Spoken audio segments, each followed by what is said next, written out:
Yes, kama kawaida, mimi ni Ano Voice, jitu la mtumba, chuma cha Mjerumani, mtaalamu wa hizi kazi, mtaalamu wa kutulia sana. Na hapa nilikuwa nimetulia nikiwa nimevaa jezi yangu ya FC Barcelona. Sasa alikuja mdogo wangu akawa ananiambia kwamba kaka, mimi natamani kufika level ulizo nazo wewe. Yaani ulianza kwa level ya chini, lakini kwa sasa hivi na kuona unaenda juu zaidi. Lakini nikatambua kwamba mdogo wangu anapenda sana kile ambacho nakifanya na ni shabiki yangu mkubwa sana. Alifurahi sana kuniona mimi na alifurahi sana pia kuongea na mimi. Ikabidi sasa nimwambie, nikamwambia mdogo wangu, siku zote kwenye maisha ukitaka kufanikiwa ya kubidi usisikilize sana maneno ya watu. Asilimia kubwa maneno ya watu yanakatisha tamaa sana mdogo wangu. Sasa mdogo wangu akawa ananiambia kwamba kaka, mipango nilionayo mimi, ninatamani siku moja nipate nafasi moja tu ya kuwa kama wewe.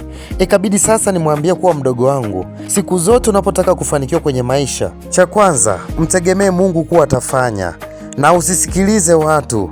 Wewe songa mbele, piga magoti, mwambie Mungu, nisaidie kwa hiki kipaji nilicho nacho, maana naamini wewe ndio uliyenipa. Hakuna kinachoshindikanaga mdogo wangu. Yaani hata wale ambao walikukataa na wale ambao walikudharau, ukifanikiwa wanakuja wenyewe. Na hata kama wakija, usiwadharau na kusema kwa nini wao walinifanyia vibaya. Hapana, kazi ya kuhukumu sio ya kwetu, na kazi ya kuhukumu ni ya Mungu tu. Sasa mdogo wangu akawa anasema kuwa kaka, mimi ninaamini kwa maisha ambayo nilikuona nayo na sasa nikikuona, ni kweli ninaamini kuwa Mungu anafanya, na ninaamini kweli kuwa Mungu anatenda.